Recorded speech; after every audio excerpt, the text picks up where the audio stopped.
요한복음 15장 18절부터 16장 4절입니다. 요한복음 15장 18절부터 16장 4절입니다.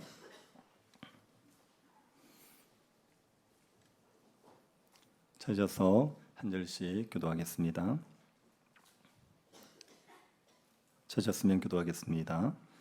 세상이 너희를 미워하면 너희보다 먼저 나를 미워한 줄을 알라. 너희가 세상에 속하였으면 세상이 자기의 것을 사랑할 것이나 너희는 세상에 속한 자가 아니요 도리어 내가 너희를 세상에서 택하였기 때문에 세상이 너희를 미워하느니라.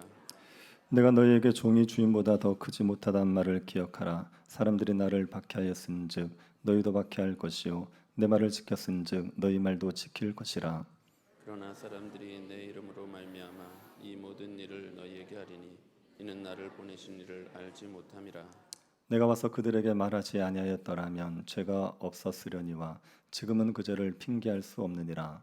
나를 미워하는 자는 또 내 아버지를 미워하느니라. 내가 아무도 못한 일을 그들 중에서 하지 아니하였더라면 그들에게 죄가 없었으려니와 지금은 그들이 나와 내 아버지를 보았고 또 미워하였도다. 그러나 이는 그들의 율법에 기록된 바 그들이 이유 없이 나를 미워하였다 한 말을 응하게 하려 함이라. 내가 아버지께로부터 너희에게 보낼 보혜사 곧 아버지께로부터 나오시는 진리의 성령이 오실 때에 그가 나를 증언하실 것이요 너희도 처음부터 나와 함께 있었으므로 증언하느니라. 내가 이것을 너희에게 이름은 너희로 실족하지 않게 하려 함이니 사람들이 너희를 즐겨할 뿐 아니라 때가 이르면 물은 너희를 죽이는 자가 생각하기를 이것이 하나님을 섬기는 일이라 하리라. 그들이 이런 일을 할 것은 아버지와 나를 알지 못함이라. 오직 너희에게 이 말을 한 것은 너희로 그때에 당하면 내가 너희에게 말한 이것을 기억나게 하려 함이요 처음부터 이 말을 하지 아니한 것은 내가 너희와 함께 있었음이라. 아멘. 인도 북동부 아삼주에 살고 있는 자다부 파잉이라는 촌부가 있습니다. 이분은 그냥 평범한 농부입니다. 이 파잉은 매일같이 인도에 있는 마줄리라는 섬으로 갑니다. 마줄리 섬은 바다가 아닌 강에 형성되어 있는 섬입니다. 한강에 보면 밤섬 같은 것들이 있지 않습니까? 강에 형성되어 있는 섬이 마줄리 섬입니다. 근데 이 마줄리 섬은 강에 형성된 섬 중에 세계에서 가장 큰 섬입니다. 그 섬으로 매일같이 갔습니다. 왜 갔냐면 나무를 심으러 갔었습니다. 이 파잉이 16살이 되었을 때 1976년 그때 강물이 굉장히 범람하면서 섬이 황폐해졌습니다. 그리고 이제 나무들이 말라 죽고 그러면서 동물들이 떼죽음을 하는 거예요. 그걸 보고 있으니까 파잉이 너무 마음이 아파서 그 인도 산림청에다가 마줄리 섬에다 나무를 심어달라고 요청을 합니다. 근데 산림청에서 그 마줄리 섬은 너무 황폐하게 되어 있어서 나무를 심어도 나무가 살지 못한다고 거절을 해요. 파잉이 포기하지 않고 혼자서 나무 심기를 시작하는 겁니다. 학교를 그만두고 매일같이 거기에 출근하다시피 하면서 나무를 혼자 심었습니다. 12년 동안 나무를 심었더니 숲이 형성이 된 겁니다. 그리고 떠났던 동물들이 돌아왔습니다. 벵갈 호랑이까지 돌아올 정도로 생태계가 회복이 되었습니다. 그리고도 계속 나무 심기를 멈추지 않아서 38년 동안 나무를 심었습니다. 그래서 여의도 면적 2배 정도의 숲을 만들어냈습니다. 그 공로가 인정받아서 인도 문화훈장인 파드마 슈리상을 받게 되었습니다. 이 사람은 그냥 평범한 농부입니다. 한 가지 나무 심기를 열심히 했을 뿐이지요. 근데 한 가지 나무 심기를 열심히 했더니 그것 때문에 숲이 회복되어지고 동물들의 생태계가 회복되어지고 그리고 문화 훈장까지 받게 된 겁니다. 우리가 어떤 일이든지 한 가지를 꾸준히 하게 되면 열매는 있기 마련이지요. 아이들이 공부해도 성적이 안 올라요 그렇게 얘기하는데 안 한 겁니다. 안 하니까 안 오르는 거죠. 하면 오르게 되어 있습니다. 운동을 꾸준히 하면 몸이 좋아집니까? 안 좋아집니까? 좋아집니다. 하다 말다 그러니까 효과가 없지 꾸준히 하면 좋아지게 되어 있습니다. 악기 연주하시는 분들도 꾸준히 연습하면 잘 연주하게 되지 않습니까? 무엇이든지 한 가지를 꾸준히 하게 되면 열매를 맺는 겁니다. 꾸준히 해야 됩니다. 그래야 열매는 맺히는 겁니다. 이거는 신자로서 열매 맺는 것도 마찬가지입니다. 신자로서 우리가 열매 맺는 삶을 살아갈 때 신자로서의 삶을 꾸준히 살아가야 됩니다. 신자들은 반드시 열매를 맺도록 부름받았습니다. 열매를 필연적으로 맺도록 부름받았습니다. 왜냐하면 신자들은 예수를 믿음으로 말미암아 예수에게 접붙여진 존재란 말입니다. 포도나무인 예수님에게 가지로서 붙어 있습니다. 그리고 포도나무이신 예수님에게서 끊임없이 영양분이 공급됩니다. 농부이신 하나님은 우리가 열매를 많이 맺게 하기 위해서 끊임없이 깨끗하게 해주시지요. 또 우리가 예수 그리스도의 이름으로 기도하면 하나님은 기도에 응답을 주시는 겁니다. 그렇기 때문에 신자는 열매를 반드시 맺게 되어 있습니다. 신자가 그 열매를 맺기 위해서 무엇을 해야 되지요? 신자는 예수 그리스도의 계명을 지켜야 됩니다. 예수 그리스도의 계명은 무엇입니까? 서로 사랑하라는 거예요. 서로 사랑하는 게 예수 그리스도의 계명입니다. 어떻게 사랑해야 됩니까? 예수님이 우리를 사랑하신 것처럼 형제를 위해서 목숨을 내어주는 사랑을 꾸준히 하는 겁니다. 그렇게 하게 되면 반드시 열매는 맺히게 되어 있습니다. 열매라는 것은 우리의 인격이 예수를 닮아가는 겁니다. 우리를 보면 예수님의 향기가 나는 거예요. 그리고 우리로 말미암아 교회가 충만해지는 겁니다. 우리 때문에 예수 믿는 사람들이 생겨나는 겁니다. 이런 열매, 이런 풍성한 열매를 맺는 것은 우리가 형제를 사랑하라는 계명을 꾸준히 지키면서 살아갈 때입니다. 했다 안 했다 하지 않고 사람들이 알아주든 알아주지 않든 묵묵히 그 일을 감당하고 살아가면 우리의 삶의 열매가 풍성해집니다. 그러면 하나님이 우리를 통해서 영광을 받으세요. 그리고 예수 그리스도의 제자라는 걸 우리가 인정받게 됩니다. 또 우리에게는 말할 수 없는 기쁨이 누려지게 되는 거죠. 그 열매를 위해서 우리가 꾸준하게 서로 사랑하는 삶을 살아가야 됩니다. 어떤 분들을 보니까 교회에서 봉사하는데 한 가지를 정말 오래 하시는 분들이 있더라고요. 어떤 교사는 한 부서에서 30년 이상을 근무하시는 분들도 봤습니다. 그리고 또 주방봉사, 주차봉사 이런 거를 몇십 년씩 하시는 그런 분들도 있죠. 그렇게 꾸준하게 살아가는 사람들, 그런 사람들이 예수 그리스도의 계명을 꾸준히 지키는 사람들이고 그런 사람들에게는 반드시 열매가 맺히게 되어 있습니다. 그래서 여러분 예수 그리스도의 제자로서 서로 사랑하는 계명을 꾸준히 지키면서 살아가십시오. 그래서 열매를 풍성히 누리는 삶을 살아가시기를 바랍니다. 근데 우리가 신자로서 꾸준하게 살아가지 못하게 만드는 요인들이 있지요. 우선 우리 내부적인 문제가 있을 수 있습니다. 우리가 영적으로 침체가 되어버리면 사랑할 수 없습니다. 영적으로 침체된 사람들은 다른 사람을 돌아볼 여유가 없습니다. 그래서 자기만 생각하면서 살아가게 되지요. 그런 영적 침체에 오지 않기 위해서 우리는 예수 그리스도를 가까이 하기를 힘써야 됩니다. 그리스도에게서 날마다 영양분을 공급받아야 됩니다. 그래야 우리가 영적 침체에 빠지지 않을 수가 있습니다. 그리고 또 하나의 요인이 뭐냐면 외부적인 요인이 있습니다. 우리가 서로 사랑하지 못하도록 방해하는 세상이라는 게 있을 수 있습니다. 세상이 우리를 미워할 수 있고 세상이 우리를 박해할 수 있습니다. 그것 때문에 서로 사랑하라는 계명을 지키지 못하고 우리가 믿음에서 멀어질 수가 있게 되죠. 그래서 예수님께서 이 박해의 문제를 다루기 위해서 박해에 대한 가르침을 주시는 겁니다. 이걸 주시는 것은 우리가 실족하지 않게 하기 위해서, 믿음에서 떨어지지 않기 위해서, 우리가 계명을 지키는 삶에서 멀어지지 않도록 하기 위해서 이걸 주시는 겁니다. 16장 1절 한번 보시겠습니까? 내가 이것을 너희에게 이름은 너희로 실족하지 않게 하려 함이니 내가 너희에게 이것을 이룬다고 말할 때 이것은 15장 18절부터 27절의 내용입니다. 요 앞에 있는 내용을 말하는 것은 너희들이 실족하지 않게 하기 위해서다. 너희들이 계명을 지키는 삶에서 실패하지 않도록, 그 삶에서 멀어지지 않도록 하기 위해서 내가 너 이것을 알려준다. 그렇게 얘기하는 겁니다. 예수님께서는 예수님이 제자들과 함께 계실 때는 박해에 대한 가르침을 자세하게 주지 않으셨습니다. 그때도 박해가 있다는 것은 말씀하셨지만 박해에 대한 가르침을 자세하게 설명은 안 했어요. 그 이유는 뭐냐면 예수님이 제자들과 함께 계시기 때문에 박해를 막으십니다.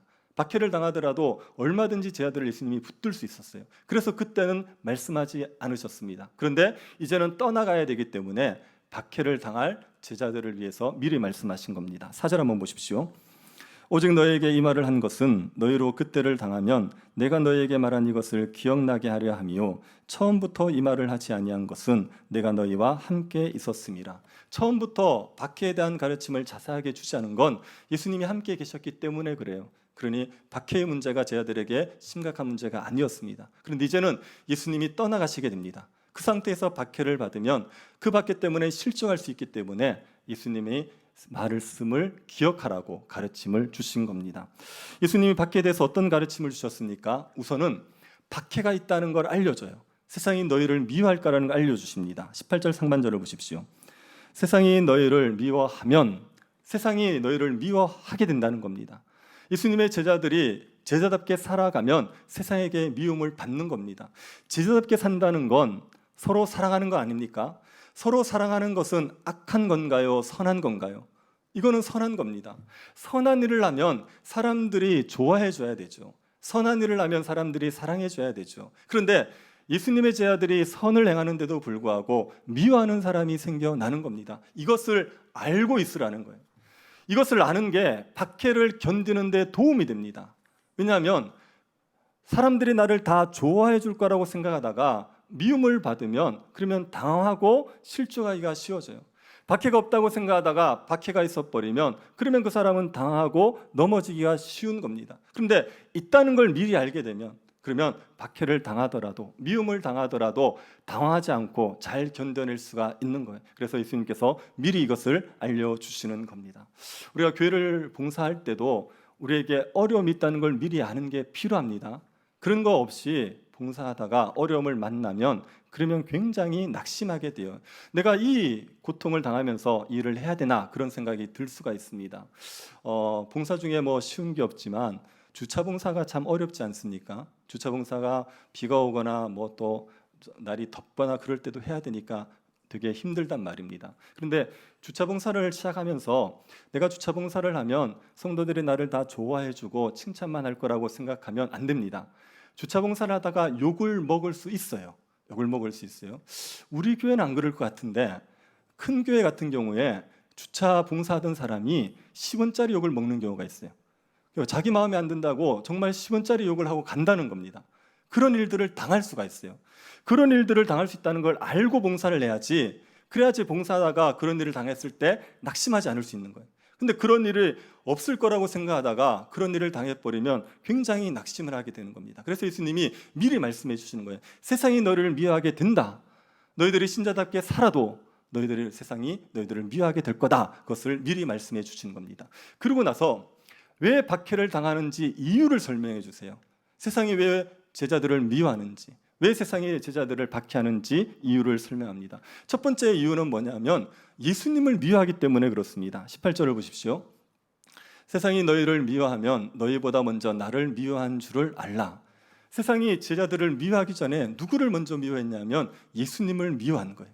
예수님을 미워했기 때문에 예수님의 제자들도 미워하게 되는 겁니다. 예수님의 제자들은요, 세상에 속해 있지 않아요. 예수님에게 속해 있습니다. 그래서 예수님이 미움 받을 때 같이 미움을 받는 거죠. 19절을 보십시오. 너희가 세상에 속하였으면 세상이 자기 것을 사랑할 것이나 너희가 세상에 속한 것이 아니요 도리어 내가 너희를 세상에서 택하였기 때문에 세상이 너희를 미워하느니라. 제자들이 세상에 속했으면 세상은 제자들을 미워하지 않습니다. 세상은 자기에게 속한 자들을 미워하지 않아요. 그런데 제자들이 세상에 속한 게 아니거든요. 원래 제자들은 세상에 속해 있던 자들인데 예수님이 그들을 택하셨어요. 그리고 예수님에게 속한 자가 되게 만드셨습니다. 그렇기 때문에 세상이 자기에게 속하지 않은 예수님의 제자들을 미워하는 거지요. 예수님의 제자들은 예수님에게 속한 자가 되었기 때문에 예수님이 미움 당한 것처럼 제자들도 미움을 당하는 겁니다. 이거는 당연한 겁니다. 예수님이 미움 당했는데 제자들이 미움 당하지 않을 방법은 없는 겁니다. 20절 한번 보십시오. 내가 너희에게 종이 주인보다 더 크지 못하다 한 말을 기억하라. 사람들이 나를 박해하였은즉 너희도 박해할 것이요 내 말을 지켰은즉 너희 말도 지킬 것이라. 예수님이 제자들에게 종이 주인보다 크지 못하다라고 말씀하셨죠? 앞에서 말씀하셨습니다. 안 들은 척하지 마십시오. 언제 얘기하셨습니까? 13장에서 제자들의 발을 씻기실 때 그때 얘기하셨습니다. 종이 주인보다 크지 못해. 보냄을 받은 자가 보낸 자보다 크지 못해. 그렇게 얘기하셨어요. 그 얘기 왜 하셨습니까? 주인인 내가 발을 씻겼으니까 종인 너희들도 발을 씻겨야 된다. 그렇게 얘기하신 거예요. 똑같이 그것을 가져오신 겁니다. 주인인 내가 박해를 받는다. 그러면 당연히 종인 너희들이 박해를 받을 거다. 예수님과 제자들은 한 몸이에요. 하나가 되었어요. 그래서 예수님에게 일어나는 일이 제자들에게도 일어나는 겁니다. 예수님을 미워한 세상이 제자들을 미워할 거예요. 그리고 예수님의 말을 들은 사람들은 제자들의 말도 듣게 될 겁니다. 그래서 20절 끝에 보면 이렇게 얘기합니다. 내 말을 지켰은즉 너희 말도 지킬 것이라. 예수님을 박해한 자들은 예수님의 제자들도 박해하고 예수님의 말을 들은 자들은 예수님이 제자들이 전하는 말도 듣는 거예요. 그래서 예수님과 제자들이 한 몸이 되어 있기 때문에 예수님에게 일어나는 일이 제자들에게도 일어나게 되는 겁니다. 세상이 제자들을 미워하는 이유는 예수님을 미워하기 때문입니다. 두 번째로 왜 세상이 예수님을 제자들을 미워합니까? 하나님을 미워하기 때문에 그래요. 21절 보십시오. 그러나 사람들이 내 이름으로 말미암아 이 모든 일을 너희에게 하리니 이는 나를 보내신 이를 알지 못함이라. 세상이 제 아들을 박해할 때 누구의 이름으로 한답니까? 예수님의 이름으로 한다고 말하죠. 이 말은 예수님 때문에 박해를 한다는 거예요. 세상은 예수님 때문에 제 아들을 박해합니다. 그렇게 하는 이유가 나를 보내신 이를 알지 못하기 때문에 그래요. 예수님을 보내신 이가 누구지요?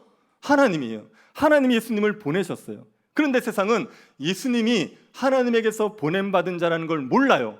그걸 모르기 때문에 예수님을 미워하고 예수님을 박해하는 겁니다. 그런데 세상이 예수님이 하나님에게서 보냄받았다는 걸 모르는 이유는 그것을 알려주지 않아서가 아니라 알려줬는데도 불구하고 안 받아들인 겁니다. 22절 한번 보시겠습니까? 내가 와서 그들에게 말하지 아니하였더라면 죄가 없었으려니와 지금은 그 죄를 핑계할 수 없느니라. 내가 와서, 예수님이 와서 그들에게 말하지 않았다면, 그들에게 내가 하나님에게서 보냄받았다, 하나님의 아들이라는 것을 말하지 않았다면 세상에는 죄가 없죠. 왜요? 세상은 몰랐으니까, 예수님을 미워하고 박해했으니까 그들에게는 죄가 없는 거예요.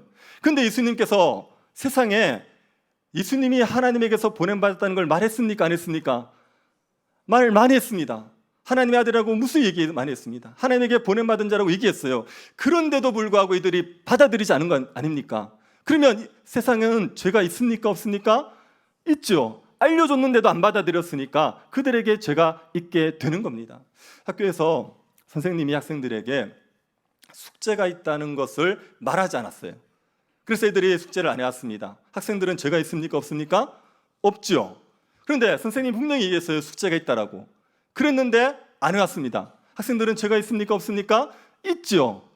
알려줬는데도 안 했으면 죄가 있는 겁니다. 예수님이 하나님에서 왔다, 하나님의 아들이라는 것을 얘기했는데도 세상은 받아들이지 않았단 말입니다. 그러니까 그들에게 죄가 있는 거예요. 예수님이 하나님에게서 왔는데도 불구하고 사람들은 예수님을 미워했습니다. 박해했습니다. 그거는요, 예수님만 미워하는 게 아니라 하나님도 미워했기 때문에 그래요. 23절을 보십시오. 같이 한번 읽어보겠습니다. 23절. 나를, 아버지를 미워하느니라. 예수님을 미워하는 자는 하나님도 미워하는 거예요. 하나님에게서 보냄을 받았다고 얘기하고 하나님의 아들이라고 얘기하는데 그것을 미워하는 것은 예수님만 미워하는 게 아니라 하나님도 미워하는 겁니다. 이 사람들의 죄는 큽니다. 예수님과 하나님을 미워하고 있는 이 죄는 굉장히 큰 죄입니다. 왜냐하면 예수님이 오셔서 내가 하나님의 아들이라는 걸 말만 한 게 아닙니다. 말만 한 게 아니라 행함으로도 보이셨습니다. 24절 한번 보십시오. 내가 아무도 못할 일을 그들 중에서 하지 아니하였더라면 그들에게 죄가 없으려니와 지금은 그들이 나와 내 아버지를 보았고 또 미워하였도다. 예수님께서 오셔서 그냥 내가 하나님의 아들이라고 말만 했다고 칩시다. 그러면 그 말은 못 믿을 수 있잖아요. 그래서 미워하고 배척할 수 있지 않습니까? 그러면 그들의 죄가 적다고 얘기할 수 있겠지만, 그런데 예수님이 말만 하신 게 아니거든요. 예수님은 하나님의 아들로서 아무도 할 수 없는 일을 행하셨습니다. 어떤 일을 행하셨습니까? 맹인의 눈을 뜨게 하신 거예요. 맹인의 눈을 뜨게 했을 때 사람들이 얘기하지 않습니까? 창세 이후로 맹인의 눈을 뜨게 한 사람이 아무도 없었다고 얘기하는 거예요. 아무도 못했던 그 일을 예수님께서 하셨습니다. 그러면서 뭘 드러내신 겁니까? 하나님의 아들이라는 것, 하나님에게서 보냄받았다는 걸 드러내신 거예요. 그래서 예수 그리스도를 통하여 세상은 하나님을 받습니다. 예수님이 하나님의 아들이라는 것도 받고 하나님이 계시다는 것도 받단 말이에요. 그런데도 불구하고 예수님을 미워하고 하나님을 미워하는 거예요. 그러니 이들에게 죄가 없다고 말할 수 있겠습니까? 이들이 예수님의 제자들을 미워하는 건 예수님을 미워할 뿐 아니라 하나님을 미워하기 때문인 겁니다. 그래서 이들의 미움에는 이유가 없어요. 25절을 보십시오. 그러나 이는 그들의 율법에 기록된 바 그들이 이유 없이 나를 미워하였다 한 말을 응하게 하려 함이라. 세상이 이유 없이 예수님의 제자들을 미워하는 거예요. 예수님도 미워하고 예수님의 제자들도 미워하는 겁니다. 여기서 이유가 없다는 말은 미워하는 이유가 없다는 게 아닙니다. 미워하는 이유가 있습니다. 그걸 제가 좀 이따 말씀드릴게요. 미워하는 이유가 있는데 이유 없이 미워한다는 얘기는 제자들이 세상에 미움받을 짓을 한 게 없다는 얘기입니다. 제자들이 세상에 잘못한 게 있어서 그래서 세상이 제자들을 미워하지 않습니까? 그러면 이유가 있어서 미워하는 거예요. 그런데 제자들이 잘못한 게 없는데도 불구하고 세상이 제자들을 미워하면 그거는 이유가 없는 겁니다. 잘못한 게 없는데도 불구하고 미워한다는 측면에서 이유 없이 미워하고 있다고 말하는 겁니다. 여러분, 지금 이천동 주민들은 우리 교회를 좋아할까요? 싫어할까요? 좋아합니다. 우리 주차장, 우리가 주차장을 개방해 줬잖아요. 그리고 우리가 또 뭐 이렇게 토스트도 나눠주지요. 또 막 이렇게 이웃들에게 잘해주려고 하거든요. 그래서 좋아해요. 또 목사님이 잘생겼대요. 그래서 막 좋아해요. 막 좋아하고 있단 말입니다. 그런데 갑자기 이천동 주민들 우리를 미워한다고 쳐보세요. 근데 우리가 잘못한 게 없어요. 아무것도 이천동에 피해를 준 게 없어요. 그런데 미워하고 있어요. 미워해요. 그러면 그때는 이유 없이 미워하는 거예요. 근데 우리가 잘못해서 미워할 수 있지 않습니까? 교회 예배다 오면서 남의 집 앞에 주차를 해놓는 거예요. 교회 다니는 사람들이 길거리 아무데나 휴지 버리고 돌아다니는 거예요. 그렇게 해서 미워한다 그러면 그거는 미워할 이유가 있는 거죠. 우리가 잘못한 게 있어서 미워하는 거예요. 우리가 아무 잘못 없는데도 미워하는 게 이유 없이 미워하는 겁니다. 세상이 제자들을 미워하는데 이유 없이 미워하는 거예요. 아무 잘못한 게 없는데, 무슨 해를 끼친 게 없는데, 무슨 잘못을 저지른 게 없는데 미워하는 겁니다. 세상은 왜 제자들을 미워하는지 아십니까? 왜 예수님을 미워하고 제자들을 미워하는지 아십니까? 그 이유는요, 자기들의 악함이 드러나기 때문에 그래요. 세상은 자기를 사랑합니다. 제자들은요, 이웃을 사랑하는 거예요. 굉장히 이기적으로 사는 세상 속에서 이타적인 존재들이 등장한 거죠. 그래서 이타적인 존재들이 등장하면서 이기적인 사람들이 자기의 이기적인 모습이 드러나고 자기 악함이 드러나는 겁니다. 이게 세상은 싫은 거예요. 저 착한 놈 때문에 내가 나쁜 사람이라는 게 드러나는 거예요. 그래서 그 착한 사람을 싫어하는 겁니다. 이게 세상이 제자들을 싫어하는 이유입니다. 저는 교회 안에서 몇 명 싫어하는 집사님들이 있습니다. 누구냐면 아내에게 너무 잘하시는 집사님들이 있어요. 막 너무 스윗하고, 그리고 뭐 집안일도 잘하고, 그리고 아내를 너무 잘 챙기는 그런 집사님들을 저는 싫어합니다. 그런 집사님과 같이 있으면 제가 핍박을 받아요. 집사람한테 자꾸 욕을 먹어요. 그래서 저는 싫어합니다. 이런 겁니다. 아시겠습니까? 비유가 적절하지 않은 것 같습니다. 너무 그 사람들이 선하니까 그 선한 사람들 때문에 자기 악함이 드러나는 게 싫은 거예요. 그러니까 그 사람들을 미워하고 심지어는 죽이려고 하는 겁니다. 종교개혁 시대 때 성경을 영어로 번역한 윌리엄 틴들이라는 사람이 있습니다. 그 당시에는 히브리어 헬라어 성경을 라틴어로 번역했어요. 그래서 라틴어를 아는 사람들만 성경을 읽었는데, 그런데 이제 윌리엄 틴들이 영국 사람들, 영어 하는 사람들은 다 성경을 누구든지 읽을 수 있도록 영어로 번역을 한 거예요. 그렇게 영어로 번역했는데 극렬하게 그 핍박한 사람들이 누구냐면 가톨릭 교회에서 핍박을 한 겁니다. 가톨릭 교회에서 윌리엄 틴들이 영어 성경을 번역하지 못하러 온갖 방해를 했어요. 그리고 결국은 윌리엄 틴들을 죽여버렸습니다. 성경을 영어로 번역하는 게 뭐 그래 나쁜 일입니까? 아니, 영어로 번역해서 많은 사람이 읽으면 좋은 거 아닙니까? 근데 그거를 기를 쓰고 막았다고요. 이유가 뭐겠습니까? 표면적인 이유는 뭐냐면 영어는 성경을 담아내기에 적합한 언어가 아니라는 거예요. 영어는 너무 천하기 때문에 성경 같은 거룩한 걸 담아낼 언어가 아니라고 반대한 거예요. 그리고 또 번역을 하다가 보면 오류가 생길 수 있기 때문에 반대했습니다. 그리고 성경을 해석하는 거는 교회가 사제들에게 준 특권이기 때문에 일반 성도들이 하면 안 돼, 그렇게 해서 반대한 거예요. 이런 명분을 가지고 반대했어요. 그런데 학자들이 그게 실제 이유가 아니라는 겁니다. 가톨릭이 영어 성경을 번역을 결사적으로 막은 가장 큰 이유는, 결정적인 이유는 뭐냐? 영어 성경이 번역되면 가톨릭의 교리와 제도가 무너지는 거예요. 가톨릭이 얘기하는 연옥이라는 거, 가톨릭이 얘기하는 면죄부라는 거, 이런 것들이 성경 어디에 근거가 있습니까? 성경에 근거한 게 아니잖아요. 가톨릭이 말하는 교양제도, 성직자들은 결혼하면 안 되는 것들, 그런 성직제도가 성경의 근거를 어디서 찾을 수 있습니까? 이게 성경의 근거 없는데도 불구하고 교회가 가르친 것들인데, 만약에 모든 사람들이 성경을 읽게 되면 이 가톨릭의 교리와 제도가 무너질 거라는 거예요. 그래서 기를 쓰고 막았다는 겁니다. 그것이, 그 성경이 번역되어지면 자기들 악함이 드러나는 게 싫은 거예요. 그 악함이 드러나는 게 싫으니까 아무 이유 없이 선을 행하는 사람들을 핍박하고 죽였다는 거죠. 같은 이유입니다. 세상이 우리를 미워하는 건 우리로 말미암아 그 사람들의 악함이 드러나니까, 그들이 얼마나 이기적이고 얼마나 죄가 많은지가 드러나기 때문에 자꾸 미워하게 되는 거예요. 이유 없이 우리를 미워합니다. 예수 그리스도와 하나님을 미워하니까 우리도 미워하게 되는 겁니다. 그리고 세 번째 이유가 있습니다. 26절 27절을 보십시오. 내가 아버지께로부터 너희에게 보낼 보혜사 곧 아버지께로부터 나오시는 진리의 성령이 오실 때에 그가 나를 증언하실 것이요 너희도 처음부터 나와 함께 있었으므로 증언하느니라. 보혜사 성령이 오시면 우리에게 진리를 증언합니다. 진리는 누굽니까? 예수 그리스도. 보혜사 성령 우리에게 예수 그리스도를 증언한단 말입니다. 그리스도를 해서 알려주고 그리스도를 믿게 하고 그리스도를 받아들이게 만드는 게 성령의 역사란 말입니다. 근데 그 성령만 예수를 증언하는 게 아니라 또 증언하는 자들이 있습니다. 누굽니까? 제자들이 증언하는 거예요. 예수님의 제자들이 예수님을 증언하는 겁니다. 제자들이 예수님을 전하니까 세상이 제자들을 미워하는 거예요. 복음을 전하고 있으니까 그 복음을 전하는 게 싫어서, 그 복음이 싫어서 제자들을 미워하게 되는 겁니다. 이게 세상이 우리를 미워하고 박해하는 이유입니다. 오늘날 사람들이, 오늘날은 박해가 없다고 얘기하는 사람들이 있어요.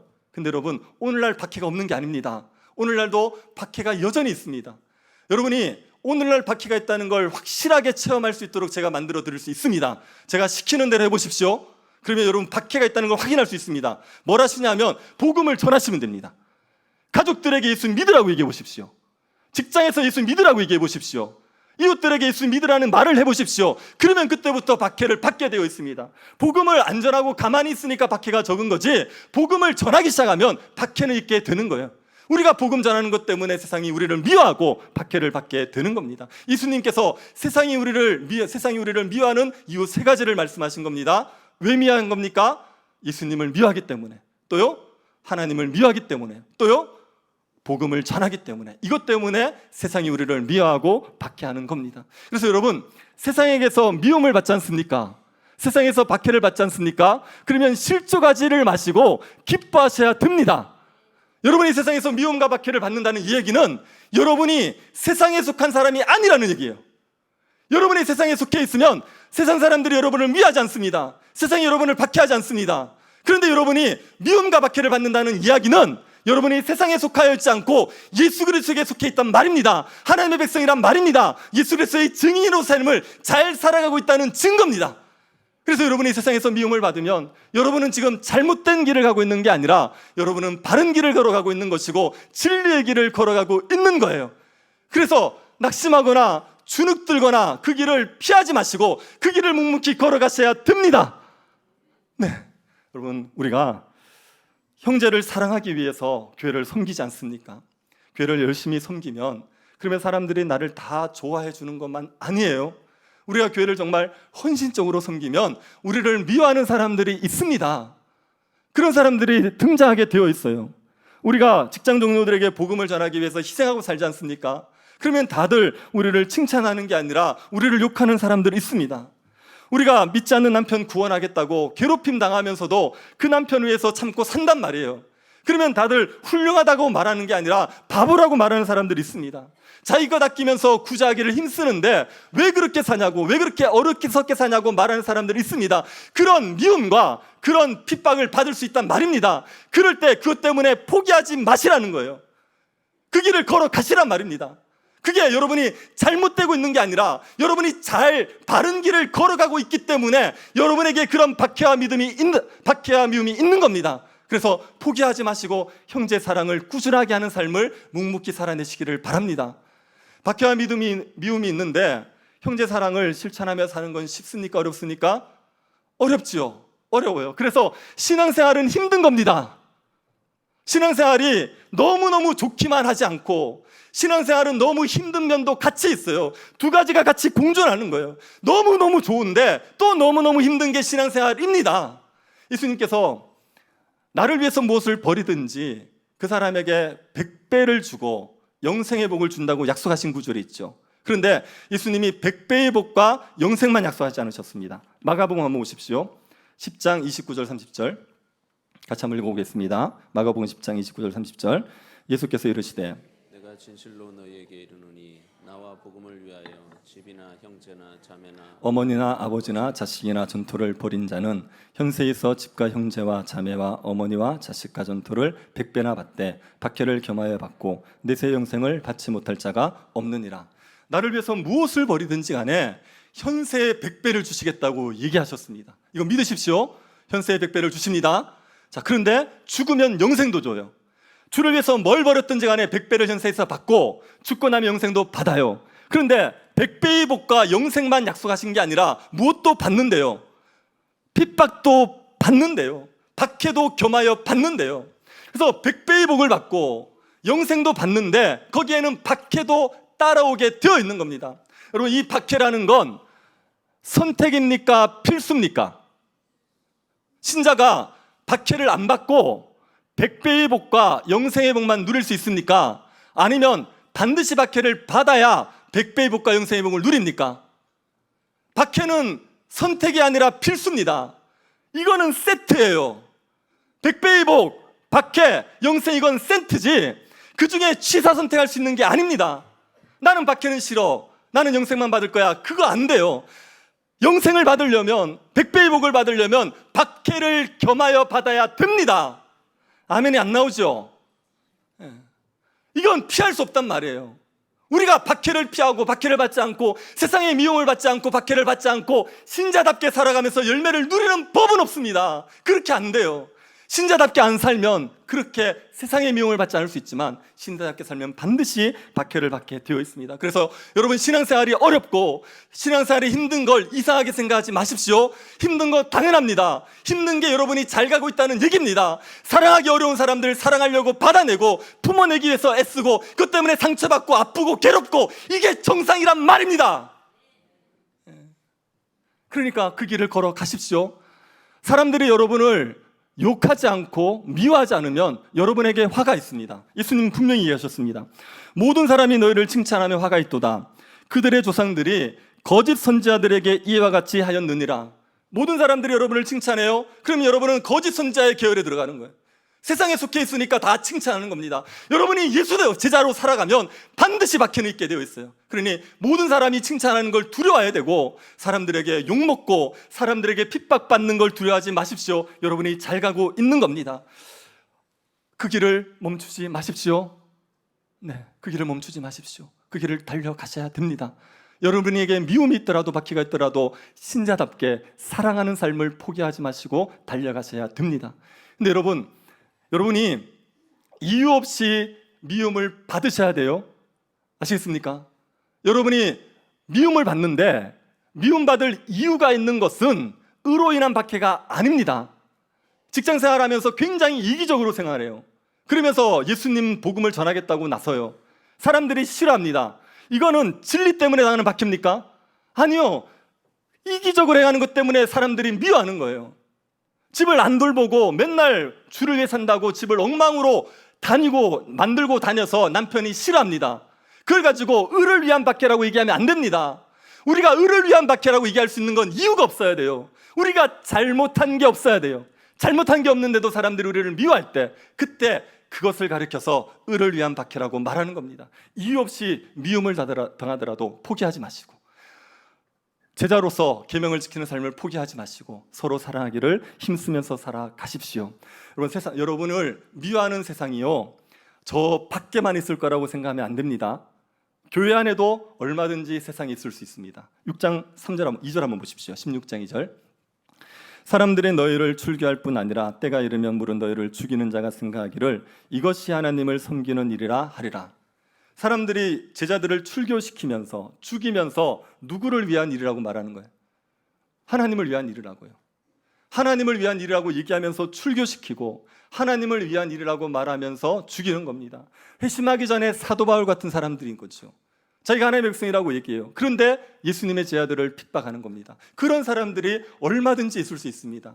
여러분이 형제 사랑하기를 위해서 힘쓰고 살아가면 세상 사람들만 여러분을 미워하는 게 아니라 하나님의 백성이라고 말하는 사람들 중에도 여러분을 미워하고 박해하는 사람들이 등장하게 되어 있습니다. 그들은 여전히 세상의 가치관에 묶여있기 때문에, 여전히 세상의 가치관에 매여있기 때문에 신자답게 사는 사람들을 꼴보기 싫어하게 되는 겁니다. 존 페이튼이라는 선교사가 있습니다. 페이튼은 뉴 헤브리디스라는 곳에서 선교를 했습니다. 뉴 헤브리디스는 지금 바누아투라는 곳으로서 그 당시에는 식인종이 살던 곳이에요. 이분이 이제 페이튼이 뉴 헤브리디스에 선교하러 가겠다고 말하니까 사람들이 엄청나게 반대했습니다. 그 식인종의 땅이지 않습니까? 거기 가면 안 됩니다. 엄청나게 반대했습니다. 그 반대하던 사람들이 불신자들이겠습니까? 신자들이겠습니까? 신자들이 반대해요. 그래서 페이튼이 그것 때문에 너무너무 힘들었어요. 아니 내가 복음을 전하러 가겠다는데 위험하다고 안 된다고 말리고 못 가게 하는 게 너무 힘들었던 거예요. 그래도 페이튼이 그걸 꺾지 않고 가겠다고 얘기했습니다. 그랬더니 딕슨이라는 사람이 페이튼에게 호통을 칩니다. 식인종이라니요, 그들이 당신을 잡아 먹을 겁니다. 그렇게 호통을 쳤어요. 그렇게 철없는 짓 하지 말라는 거예요. 그때 페이튼이 딕슨에게 이렇게 얘기합니다. 딕슨 씨, 당신은 저보다 앞서섰고 당신 자신은 곧 무덤에 묻히겠지요. 거기에서 벌레들에게 먹힐 테고 말입니다. 고백하건대 만일 제가 주 예수님을 섬기고 영광을 돌리며 살다 죽을 수 있다면 식인종에게 잡혀 먹히든 벌레에게 잡혀 먹히든 제게 상관이 없습니다. 그리고 최후의 날에 저의 부활한 몸은 당신의 몸만큼이나 우리의 부활하신 구세주의 형상으로 부활할 것입니다. 식인종에게 잡혀 먹히기가 싫어서 그냥 살아요. 그러면 나중에 죽어서 벌레에게 잡혀 먹히는 거 아닙니까? 식인종에게 잡혀 먹든지 벌레에게 잡혀 먹든지 간에 부활의 몸은 같이 입게 되는 거죠. 그럴 거면 나는 차라리 식인종에게 잡혀 먹는 한이 있더라도 복음을 전하러 가겠다고 말하고 가버린 거예요. 그리고 그 페이튼으로 말미암아 그 뉴 헤브리디스에서 수많은 식인종이 회심한 일들이 일어나게 된 겁니다. 그 복음을 전하겠다고 하는 일을 막아섰던 사람들이 교회 밖에 있는 사람들이 아니라 교회 안에 있는 사람들이에요. 그들의 방해가 핍박 때문에 꺾었다면 그 열매가 맺혔겠습니까? 페이튼이 그 방해에도 불구하고 가면서 수많은 고생을 했지만, 대가를 지불했지만 수많은 열매를 얻게 된 겁니다. 그래서 여러분, 포기하지 맙시다. 포기하지 맙시다. 형제를 사랑하는 삶을 포기하지 맙시다. 여러분을 미워하는 사람이 있고 그것 때문에 욕을 하는 사람들이 있더라도 내가 그 욕을 먹으면서 이 짓을 해야 되냐, 그렇게 생각하지 마시고 묵묵히 그 길을 걸어가십시오. 꾸준히 형제 사랑하기를 실천하고 살아가면 하나님께서 우리의 삶에 열매를 주십니다. 많은 열매를 맺을 수 있도록 허락해 주십니다. 많은 열매를 맺어서 하나님을 영화롭게 하고 기쁨을 누리는 예수 그리스도의 제자들 될 수 있기를 간절히 바랍니다. 자비하신 하나님, 우리에게 은혜 베풀어 주셔서 감사드립니다. 세상에 속해 있던 저희들을 부르셔서 예수 그리스도에게 속한 자 되게 하여 주신 것을 감사드립니다. 예수 그리스도의 제자로서 살아갈 때 우리에게 미움과 박해가 있다는 것 잊어버리지 않게 하여 주옵소서. 예수님을 미워하고 하나님을 미워하는, 복음 전환파되는 걸 미워하는 사람들이 우리를 박해한다는 것 기억하게 하여 주시고, 우리가 박해를 받더라도 이 길이 진리의 길인 줄 믿고 그 길을 묵묵히 걸어갈 수 있는 주의 제자들이 되게 하여 주옵소서. 걸어가신 예수님 이름으로 기도드립니다.